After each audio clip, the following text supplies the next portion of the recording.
Le Conseil des ministres s'est réuni ce mercredi 1er juillet 2020 sous la présidence de M. Patrice Talon, président de la République, chef de l'État, chef du gouvernement. Les décisions ci-après ont été prises.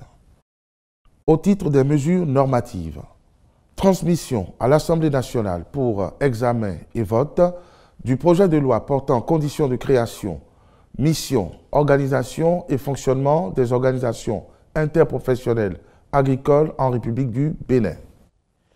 Les enjeux associés à ce projet de loi sont relatifs à la gestion concertée des intérêts des différentes familles professionnelles, au financement des organisations interprofessionnelles agricoles et au rôle régulateur que devra jouer l'État.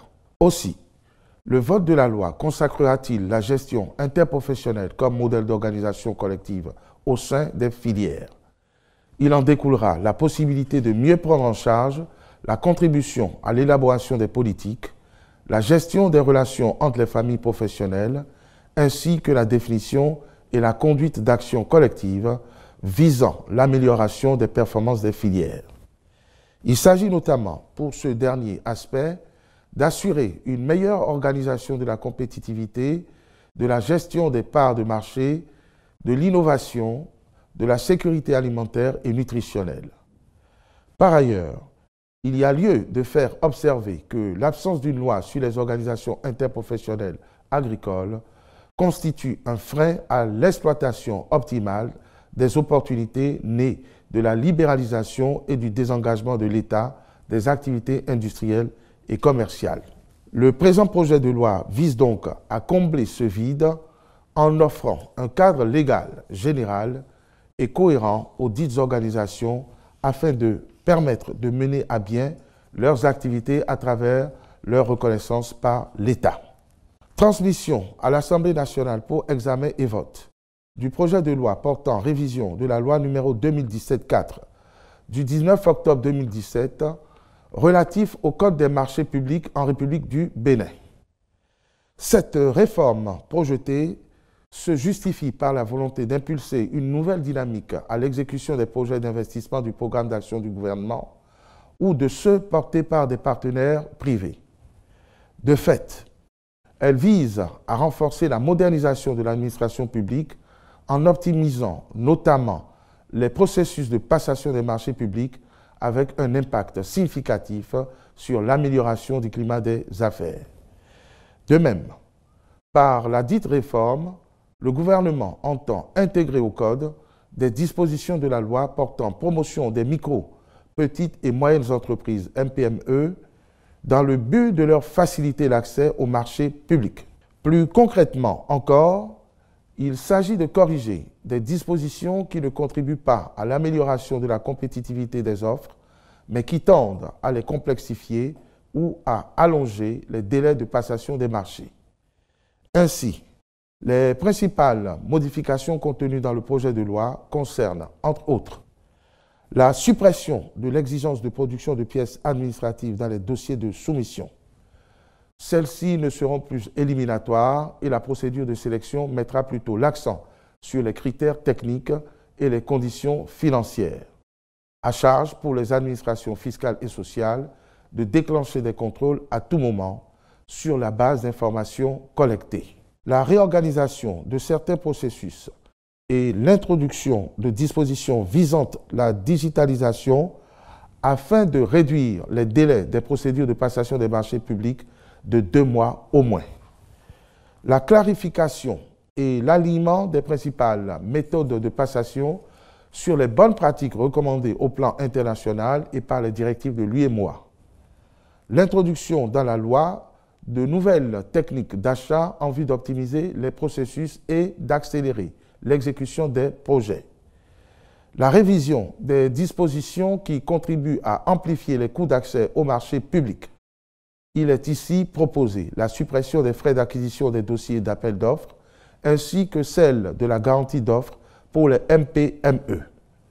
Pour les autres soumissionnaires, il est prévu la réduction du taux plafond de 3% à 1% du montant prévisionnel du marché et la fixation au profit des MPME d'un taux de 20% d'avance sur les marchés publics non soumis à obligation de cautionnement.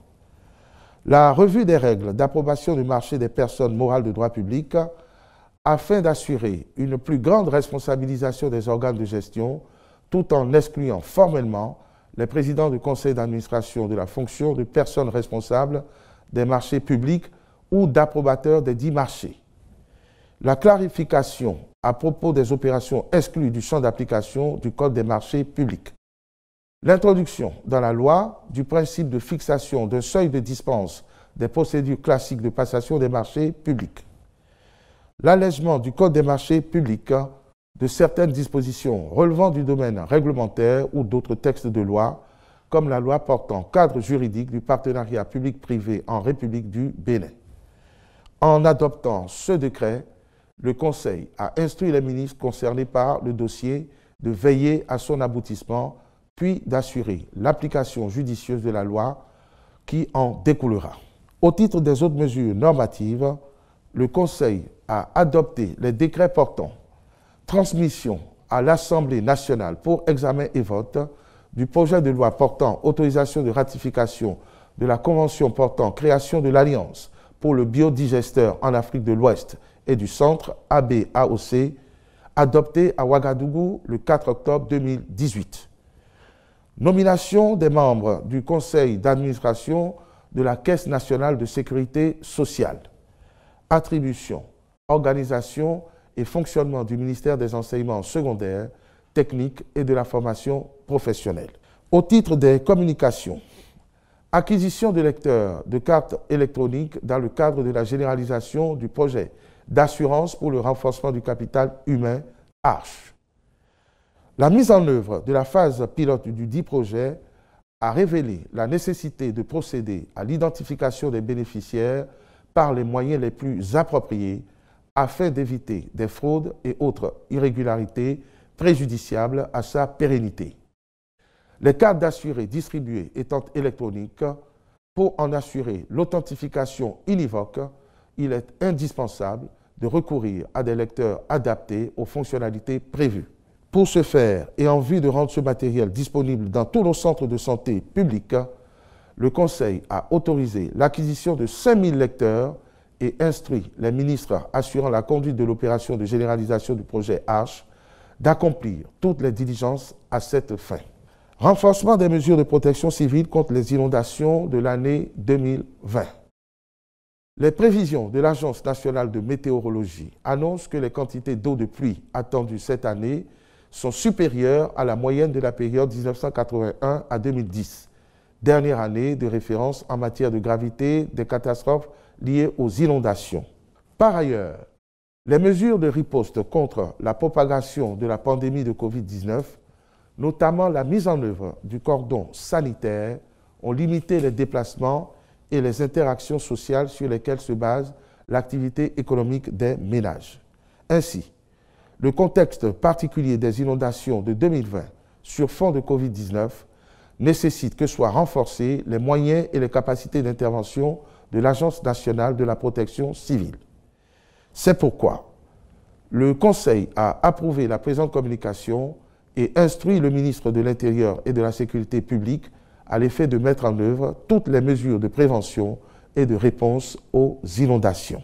Homologation des prix de cession des intrants et d'achat de coton-graine aux producteurs au titre de la campagne cotonnière 2020-2021.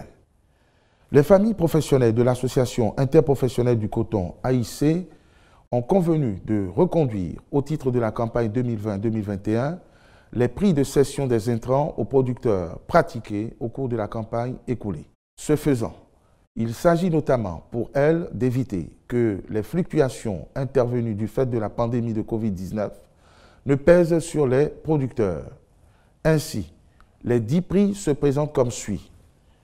Engrais, toutes catégories confondues, 240 francs CFA le kilogramme, soit 12 000 francs CFA le sac de 50 kg. Insecticide coton, 3 500 francs CFA le flacon pour le traitement de demi-hectare. Herbicide Toto, 3 500 francs CFA le litre.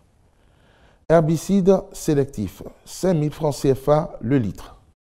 Par ailleurs, Dans la même logique et malgré la tendance négative, elles ont décidé de maintenir les prix d'achat du coton graine aux producteurs à leur niveau de la campagne précédente.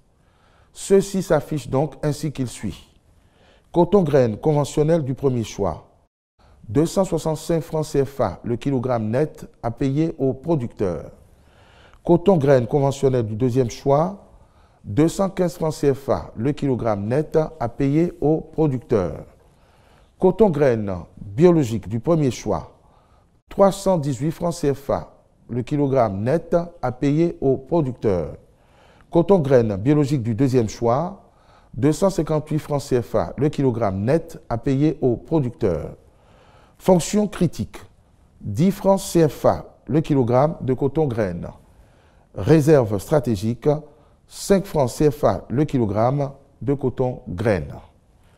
Tenant compte de la volonté ainsi exprimée par les acteurs de la filière, le Conseil a homologué ces prix.